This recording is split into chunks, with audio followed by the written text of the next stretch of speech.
All right, welcome back to 656 Sports and Things. My name is Nathan. Let's do a quick recap of NWA Power. We got the finals of the championship series. It all came down to the finals. Came down. They had a three-match card. The first match, I didn't take notes, so I might be getting this wrong.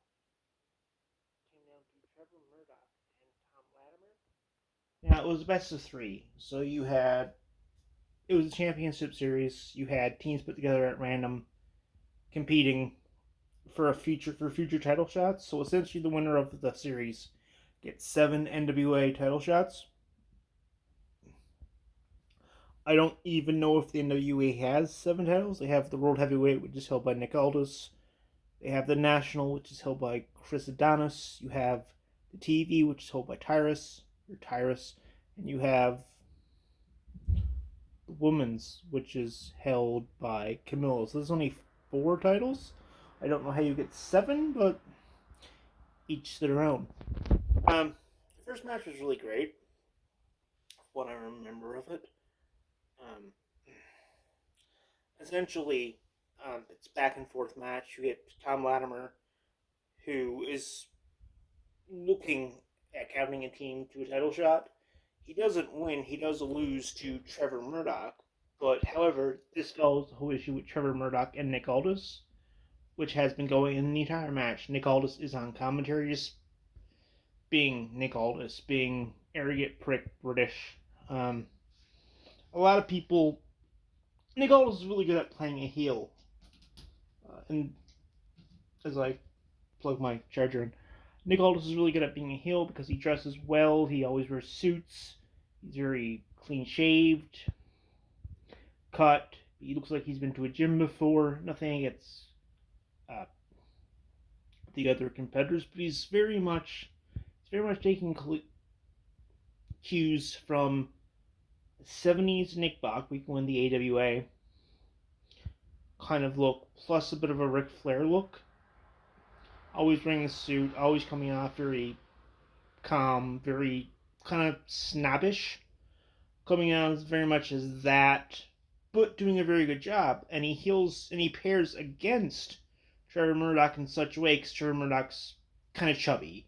He has a big old red bushy beard. He's a southern guy. He's from the south. He carries himself very southern. He wears like a,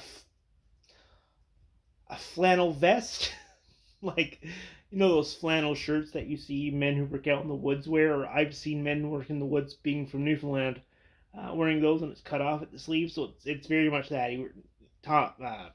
Trevor Murdoch wears a trucker hat, chubby, he installs cable for a living. It's this very deep contrast of Murdoch being this everyday working man, country music, southern backwoods country fried steak, all that fun jazz.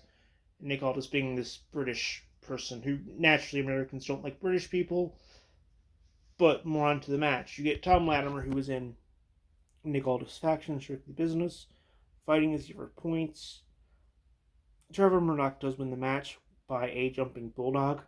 He does the Rick Steiner top rope bulldog as a finish. It's a good looking finish. It's not something that's seen a whole lot now. I don't know of anyone else top of my head who uses it, but you get that. Unfortunately, with it being a series of matches best 2 out of 3, it kind of telegraphs who wins the third or the second at that point. You get Jack Stain, former NWA World Champion, former NWA World's Tag Team Champion as well with Crimson against Midas, I believe. It's my first time seeing Midas. It was a good match.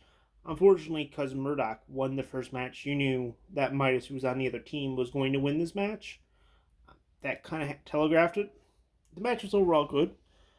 I've never seen Midas before, so this is very good.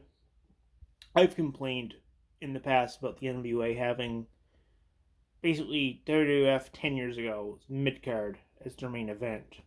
Which, I mean, it's always great to have guys on who are there who can work and do other things.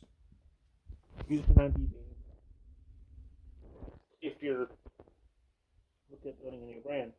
This match was good. Nothing to blow my mind away. I wouldn't mind seeing Midas a few more times. I wouldn't mind seeing him coming up on other promotions as well. I thought he did work fairly well in this match. But then we get one of the big surprises of the night. Um, there's an interview segment. NWA is all in a studio, so it has a very different look. But it's all in a studio. And we get Nick Aldis and Chris Adonis coming out to do a promo. And they're putting down Jeff, some other wrestler. Forgive me, I don't remember who it is. I think it's Jethro Gemini. Yeah, I'm sorry, I'm drawing blanks with the guy's name. Uh, but out comes Shandavari, and they have a match, a tag match. It's the stipulation is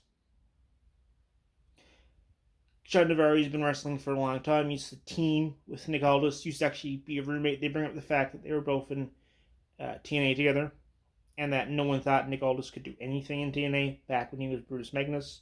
They bring that up, and they also say Shandavari's never had a match for a world title, which is true. I've never seen Shandavari go into a world title match. However, this match was good. It did what it needed to do. Shandavari looked good. Jethro or Gemini or this is my first time seeing the guy. It didn't stand out well. He cut a decent babyface promo, saying like they made fun of him for hanging out with the staff in the back, eating donuts and drinking coffee, which I don't know if it was fat shaming, but these two are heels. Chris Adonis can make fun of anyone for looking at the way they do, the way that Nick Adonis looks. It was good. I mean, you knew the finish. The finish was going to be Nick Adonis winning with the cloverleaf, and at the same time, Nick Aldis getting the cloverleaf. Chris Adonis, I don't know why they have two guys with the last name A. It makes everything a little more confusing. Putting Shandavari in the full Nelson and winning the match there. Decent little TV match. Nothing hurtful. Nothing to write home about, but still, it's an hour show. It's a good show for an hour. Nothing to write home about. And in the main event, it's the finals of the championship series. So we get Sal Redondo? Salvanir. I don't actually know the guy's name. All right, I've got it here. Sal Riano. Very unique look. I've seen the guy before. I've only ever seen him in the NWA. Kind of has a unique gimmick. Actually works really well against Colby Carino, Steve Carino's son.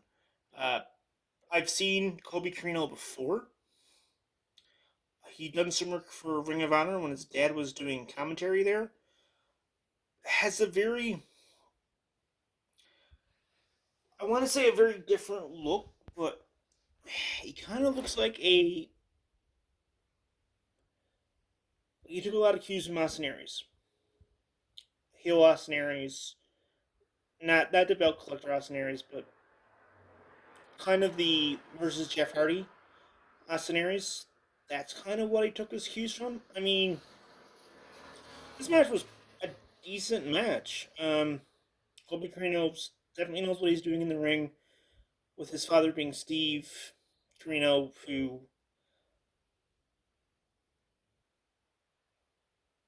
my first experience with, I was trying to figure out what to say there. My first experience with Steve Carino was watching him in the ODCW take on the American Dream Dusty Rhodes. Him and Jack Victory were a tag team at one point. I'm actually surprised they don't use Jack Victory in the NWA if he's alive and active. He might just be doing a lot of other things at his day job. But this match was good. Sal does get the advantage and looks like he's going to win the match.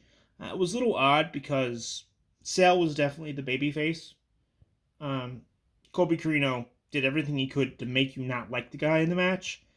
They introduced him as the son of a legend, which I'm not saying it's not true. I do have a lot of respect. I have seen Steve Corino wrestle. He did carve out a good career for himself.